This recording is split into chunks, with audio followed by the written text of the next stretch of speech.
Assalamualaikum warahmatullahi wabarakatuh. Ashama akkam jirtu hordoftoota channel YouTube Abdul App. Gaaffii irra caalaan keessan gaafataa turtan isinii qabadhee dhufeen jira. Hunda keessaniifuu furmaata ni ta'a jedhee yaadaa akkaataa emailii fi lakkoofsa bilbila Facebook irraa itti jijjiiran. Yoo duraan irraa qabaattanis yoo jijjiiruu barbaaddan yoo irratti daa'achuu barbaaddan sirriitti furmaata isiniif tahaa jechuudha. Keessattuu namoonni lakkoofsi bilbilaa isin jalaa badee jiru garuu Facebookicha qabdan. Appii Facebook kanarra erga seentanii booda sarara sadan kanas tuquudhaan gara seetingii adeemna. Sirriitti waliin ilaalla. Seetingii mallattoo seetingii gubbaa jiru tuquu dandeenya yookaan immoo setting and privacy ka jedhu kun jala kana jira. Setting and privacy yeroo tuqnee kaane seetingiin nuuf ba'a. Seetingii irra tuquudhaan gara fuula duraa adeemna. Yeroo gara fuula duraa adeemnu haala kanaan isinii baasa. Yoo haala kanaan baasuu dhiises personal and account information profile jala argachuu dandeessu. Ka jalqabaa kanarra tuquudhaan gara fuula duraa deemnaa jechuudha.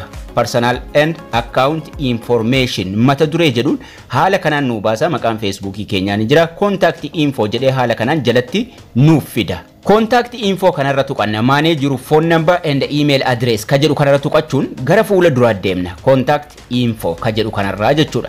Sanarra tuqachuudhaan gara fuula duraa deemnee waliin sirreessinee ilaallaa jechuudha. Contact info kana keessa dhimma emailiitiif lakkoofsa bilbilaa asirraa arganna waan ta'eef. Amma asirratti akkuma isin argitan emailii qofatu irra jira, lakkoofsi bilbilaa irra hin jiru. Emailii kana qofan fayyadamaa jira jechuudha. Lakkoofsa bilbilaa irra galchuu barbaannaan add phone number ka jettu kun ni jirti. Add phone numberii tuquudhaan lakkoofsa bilbilaa irraa haa galchinu jalqaba. Tarii emailiin sun nu jalaa badeera ta'a waan ta'eef lakkoofsa bilbilaa irra galchina.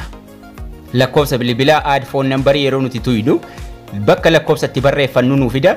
Lakkoofsa bilbilaa itti barreeffachuudhaan continue tuyne confirm goonaa jechuudha. Sirriitti na caqasa. Keessattuu namoonni emailii keessan passwordii isaa wallaaltan faa namoonni lakkoofsa bilbilaa isin jalaa badeefa. Erga lakkoofsa bilbilaa barreessinee booda continue tuquudhaan gara fuula duraa deemnaa jechuudha. Gariin lakkoofsa bilbilaa jalaa badee jira, galiin emailiin jalaa badee jira. Lakkoofsa bilbilaa guuttannee continue tuquun gara fuula duraa yoo deemnu yoo sim kaardichi lakkoofsuma kana keessa jiraate confirming your phone number waan jedhuun koodii yeroo nu ergu ofiinuu confirm nu godhee nu dabarsaa jechuudha. Interis gochuu dandeenya. Sanaan booda erga confirm goone booda close gochuudhaan duubatti deebina.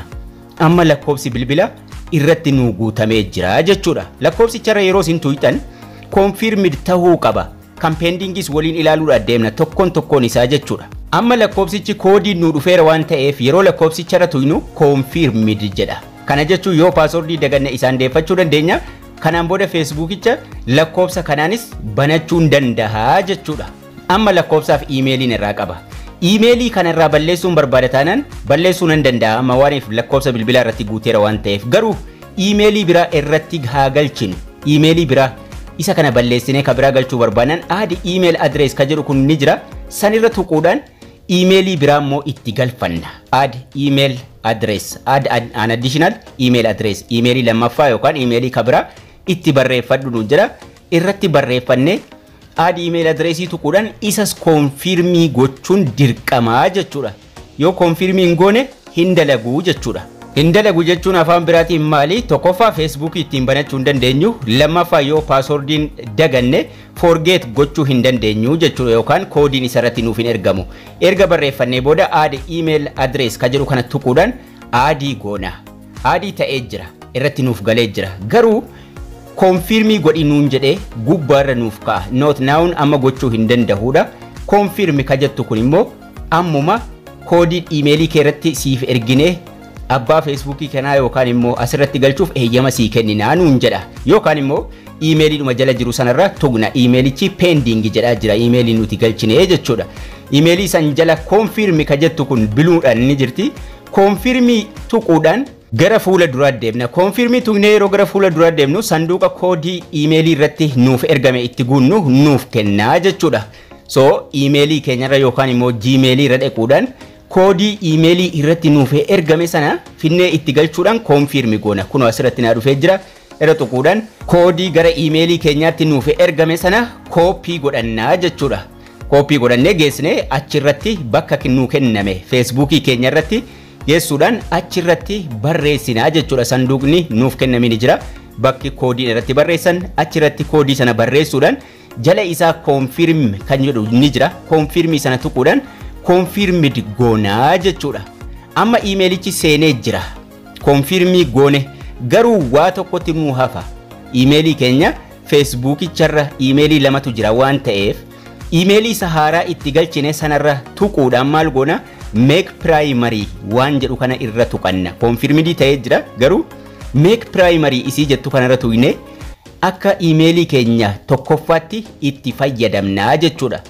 Make primary isii jettu kana tuqne akka tokkoffaatti itti fayyadamnaa jechuudha. Maaliif inni jalqabaa sun primary dha waan ta'eef jechuudha. Erga isa lammaffaa itti galchine primary godhannee kaane amma isa jalqabaa sana irraa balleessuu dandeenya.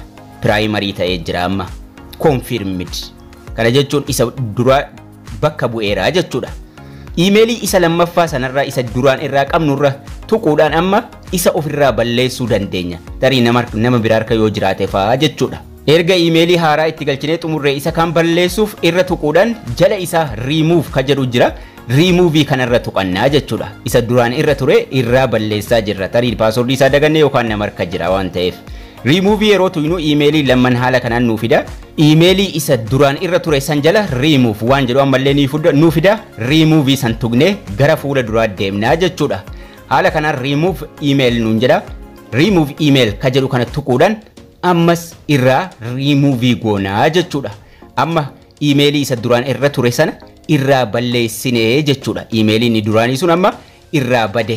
Yeroo nuti gara contact infootti deebinu emailii isa nuti haaraa itti galchine bakka bu'ee lakkoofsi bilbilaas bakka nuuf bu'ee jechuudha.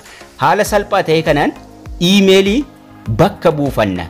Warri duraan lakkoofsa bilbilaas irraa qabdan akkasuma add phone number ka jedhu tuquudhaan lakkoofsa bilbilaa ammas itti galchinaa jechuudha. Lakkoofsa bilbilaa ka of hirkaa qabnu ka koodiin irratti nuu dhufuu danda'u lakkoofsa bilbilaa achuma jalatti add phone number jedhee jira. Add phone numberii kana tuquudhaan lakkoofsa bilbilaa ka of hirkaa qabnu yookaan immoo lakkoofsa bilbilaa ka biraa irra galfannaa jechuudha. Add phone numberii irra tuqachuun gara fuula duraa deemnee lakkoofsa bilbilaa keenya itti barreeffannaa jechuudha.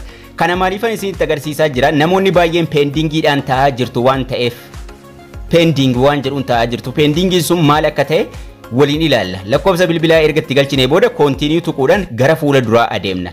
Yeroo nuti gara fuula duraa deemnu confirm godhi nuun jedha yookaan immoo koodii siif erginee jira koodii itti galchi nuun jedha.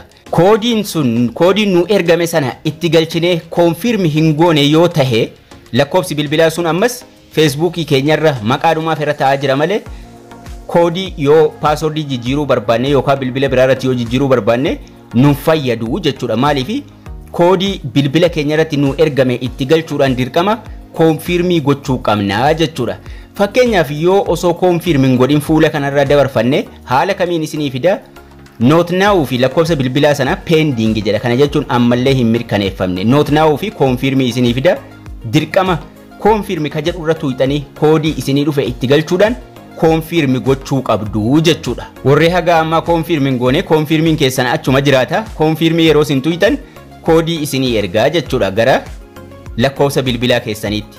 Sanaan booda koodii sana asitti guutuudhaan confirmii gootu. Erga kana confirmii gootanii booda lakkoofsa kana primary gochuudhaan lakkoofsa isa duraanii immoo irra tuqxanii remove irraa gootu jechuudha. Yeroo barbaadanitti irraa balleessuu yookaan irraa gatuu barbaaddu taana remove tuqxu.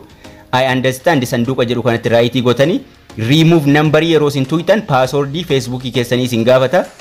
Passwordii itti guutuudhaan remove phone ka jedhu yeroo isin tuqxan lakkoofsi bilbilaa sun irraa balleessinee lakkoofsa bilbilaa haaraadhaan salphaatti bakka buufannaa jechuudha. Kanaafuu steepii baay'ee salphaa kanaan lakkoofsa bilbilaa yoo qaban irratti guuttattanii yoo barbaadan irraa jijjiirrattu jechuudha. Akkasuma emailiis steepiin isaa baay'ee salphaadha. Yeroodhaan sirreeffadhaan isiniin jedha. Barnoonni keenyas kana fakkaata. Haga barnoota kutaa itti aanu walitti deebinutti turtii gaarii nagayaan tura.